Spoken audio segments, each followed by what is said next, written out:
নমস্কাৰ বাহিৰত এইখিনি সময়ত খুব ধুমুহা আহিছে ধুমুহা বৰষুণ অহা বুলি ক'লে আচলতে আগতে এক ধৰণৰ ফেন্টাসি আছিল কিবা এটা ভাল লাগিছিল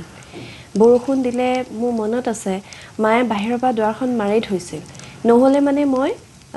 দৌৰি ওলাই গৈছিল আৰু খুব বৰষুণত তিতিছিলো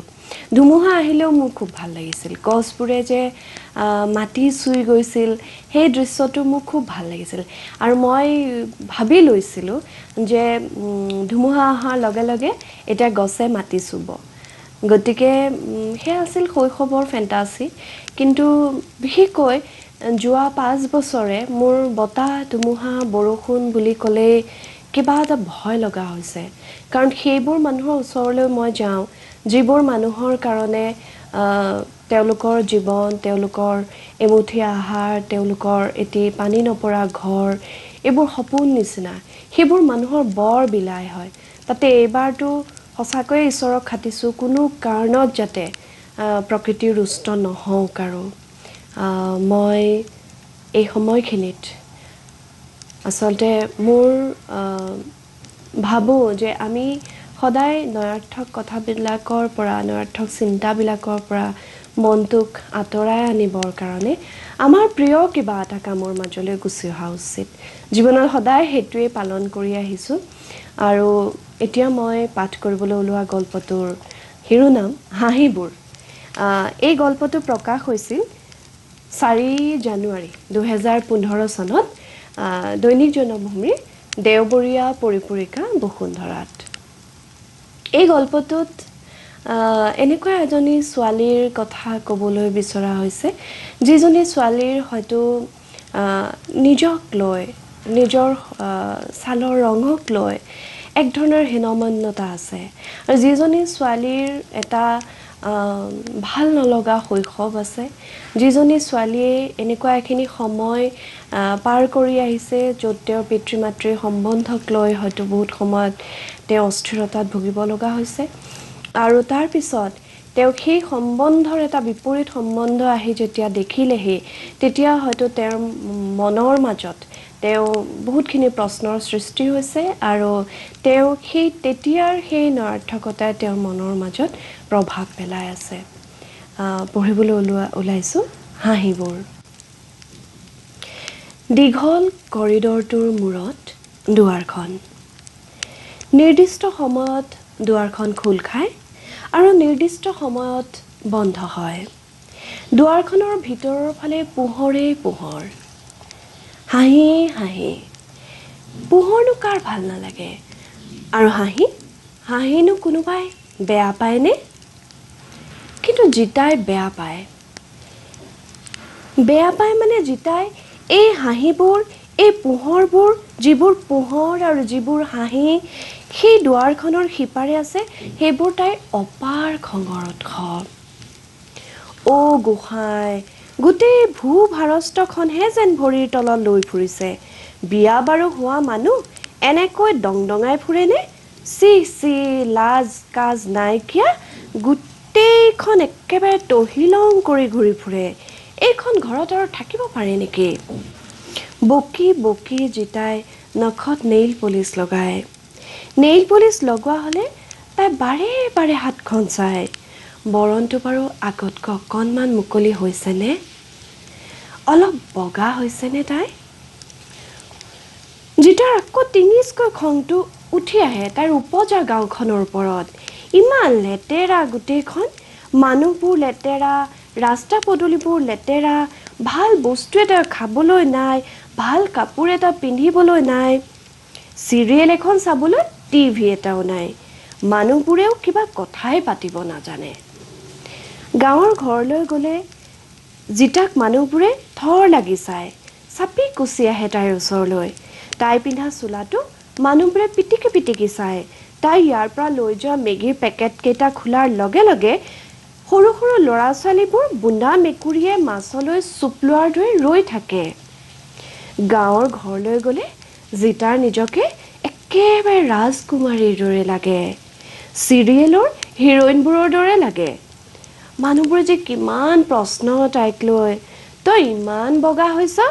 দামী দামী মুখত ঘঁহাবোৰ আনি দিয়ে চাগে নহয় ৰাতিপুৱা চাহৰ লগতো মিঠাই খায় নেকি চুলিবোৰ ইমান ধুনীয়া ফিনফিনীয়া হৈছে কিহেৰে মূৰ ধুৱ তই এইবোৰ প্ৰশ্নই জিতাক তেনেই একেবাৰে উলাহৰ মাদলি কৰি তোলে তাই বিশেষ এটা সুৰত তাইৰ সুখৰ ৰসঘৰাটো গাঁৱৰ সমনীয়াবোৰৰ আগত মেলি ধৰে ছাৰ বাইদেউহঁতৰ লগত একেলগে ডাইনিং টেবুলত বহি খাওঁ কিমান যে বিধে বিধে বস্তু ব্ৰেকফাষ্ট লাঞ্চ ডিনাৰ এইবোৰততো 7-8 বিধ থাকেই চাহৰ লগতো বিধে বিধে আইটেম তহঁতে সেইবোৰ চিনিয়ে নাপাওঁ জিতাই গাঁৱৰ ছোৱালীবোৰৰ চকুত এখন নেদেখা সৰগৰ ছবি আঁকি দিয়ে ছোৱালীহঁতে জিতা উভতি অহাৰ পিছত বহুত দিনলৈকে কলি ছোৱালীবোৰ বগী কৰি দিব পৰা ফেয়াৰ এণ্ড লাভলি ক্ৰীমটোৰ কথা পাতি থাকে কুটকুৰা চুলিবোৰ মিহি আৰু সমান কৰি দিব পৰা শ্বেম্পুবোৰৰ কথা পাতি থাকে সিহঁতৰ কথাবোৰ পাতি পাতি শেষেই নহয় জিতা আকৌ এখন ঘৰলৈ আহে আৰু সেই বিশেষ খংটো তাই আকৌ উঠে পৃথিৱীৰ আটাইতকৈ সুখী মানুহৰ দৰে তেওঁলোক দুয়োজনে হাঁহি থাকে পুৱা একেলগে দুয়োজনে জিতাই যতনাই দিয়া নেমু দিয়া ৰঙা চাহ একাপ খায় একেলগে ব্ৰেকফাষ্ট কৰে একেলগে অফিচলৈ ওলাই যায় অফিচৰ পৰা আহি দুয়ো একেলগে বেলকনিত বহি জিতাই যতনাই দিয়া ব্লেক কফি একাপ খায় হাঁহি হাঁহি আড্ডা দি থাকে বহু সময় জুৰি জিতাই ইমান দিনে দেখি অহাৰ দৰে কথাবোৰ নহয় জিতাই বাইদেউ বুলি মতা ছোৱালী লগা মানুহগৰাকীয়ে তাই ছাৰ বুলি মতা মানুহজনক বন্ধুৰ দৰে নাম কাঢ়ি মাতে মানুহগৰাকীয়ে ঘৰত থাকোতে অকণমান ছোৱালীৰ দৰে হাফ পেণ্ট ফ্ৰকৰ দৰে চুটি চুটি চোলাবোৰ পিন্ধি থাকে অফিচলৈ যাওঁতে পেণ্ট স্কাৰ্ট ব্লাউজ পিন্ধিও যায় জিতাই আচৰিত হৈ চাই থাকে গিৰিয়েক ঘৈণীয়েক জানো এনেকৈ থাকে তাই গাঁৱৰ ঘৰখনলৈ গাঁৱৰ মানুহবোৰলৈ মনত পৰে তাই বোধ হয় তেতিয়া 7-8 বছৰীয়া মাকে আৰ ঘৰত আজুৰি তাৰ ঘৰত আজুৰি যি পায় তাৰে ঘৰত চৌকা জ্বলে তাই ভনীয়েক ভায়েকৰ বাবে পৰৰ ঘৰত লেদেনা উকতি ঘটা টকাকেইটাত জুৱাৰী বাপেকৰ চকু দিনটো খাটি অহা মানুহজনীক সন্ধিয়া বাপেকে ডগৰা পিটন দিয়ে ভেটা খৰিৰে কোবাই মাকৰ পিঠিৰ ছাল ছিঙি দিয়ে সিহঁত তিনিওটা ল'ৰা ছোৱালী ভয়তে পেপুৱা লাগে মৰিয়াই খটিয়াই মাকৰ হাতৰ পৰা টকা কাঢ়ি বাপেকটো ওলাই যোৱাৰ পিছত তাই ভাত পানী টপতাই মাকৰ ওচৰলৈ আহে গৰম পানীৰে মাকৰ গাৰ ঘাঁবোৰ ধুই দিয়ে নাৰ্জী ফুলৰ পাত বটি ঘাঁবোৰত লগাই দিয়ে কেৱল তাইৰ মাক বুলিয়ে নহয় গাঁওখনৰ সকলো মাইকী মানুহেই কথাই প্ৰতি গিৰিয়েকৰ চৰটো গোৰটো খায়েই থাকে জিতাৰ কাৰণে সেইখন ছবিহে চিনাকি ছবি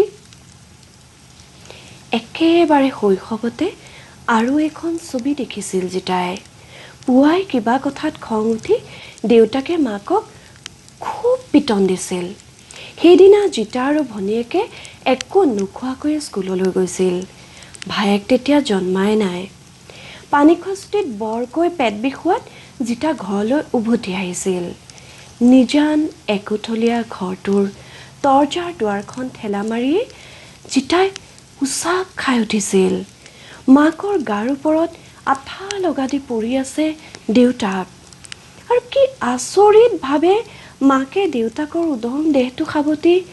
হাঁহি আছে তাইৰ মাকলৈ খুব খং উঠিছিল হাঁহিবোৰ দেখিলে জিতাৰ সেয়ে খং উঠে হাঁহিবোৰ শুনিলে তাইৰ চকুৰ আগত উদং মুদং মাক দেউতাকৰ চেহেৰাকেইটা ভাহি উঠে আৰু তাইৰ মুখৰ ভিতৰতে বকিবলৈ আৰম্ভ কৰে অ' গোসাঁই গোটেই ভূভাৰস্থখনহে যেন ভৰিৰ তলুৱাত লৈ নাচিছে মাকলৈ খং উঠাৰ দৰে তাইৰ এই ছোৱালী লগা মানুহজনীলৈও খং উঠে মানুহগৰাকীয়ে তাইক নতুন নতুন চোলা আনি দিয়ে জিতাই কাহানিও পিন্ধি নোপোৱা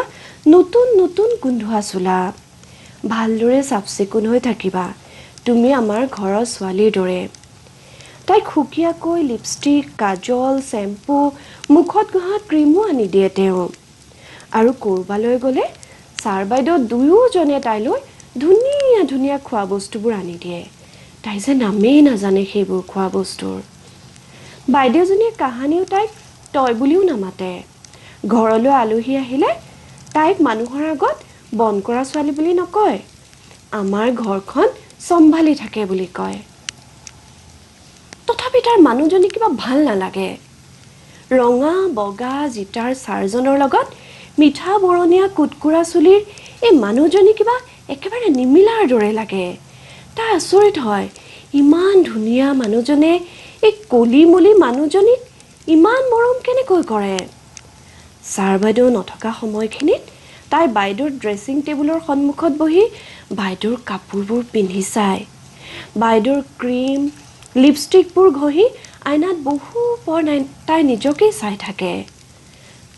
তাইৰো বিয়া হ'বৰ মন যায় তলৰ চিকিউৰিটি ল'ৰাটোৱে তাইলৈ চাই হাঁহিলে তাইৰ মনটোতে নহয় আজিকালি শৰীৰৰ ভিতৰতো কঁপনি উঠে চিকিউৰিটি ল'ৰাটো জিতাতকৈ বহুত বগা জিতাৰ তাৰ কাষত অকণমান বহিবলৈ মন যায় তাৰ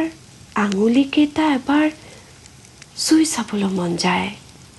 গভীৰ ৰাতি সাৰ পায়ো তাইৰ কেঁচা হালধিৰ গাঁঠি যেন চিকিউৰিটি ল'ৰাটোলৈ মনত পৰে তাইৰ উশাহ ঘন হয় আৰু সকলো পাহৰি তাইৰ সেই ল'ৰাটোৰ একোঠলীয়া কোঠাটোৰ দুৱাৰমুখত থিয় দিবলৈ মন যায় লতা হৈ মেৰিয়াই ধৰিবলৈ মন যায় তাক একো কৰিব নোৱাৰে জিতাই কলি ছোৱালী হোৱাৰ দুখত জিতা জ্বৰ মাৰ দিয়ে দীঘল কৰিডৰটোৰ মূৰৰ বন্ধ দুৱাৰখনৰ সিপাৰৰ পৰা খিলখিল হাঁহিৰ শব্দবোৰ উফৰি আহে জিতাৰ খং উঠে অনবৰতে হাঁহি থকা কলি মানুহজনীলৈ জিতাৰ বৰ খং উঠে ধন্যবাদ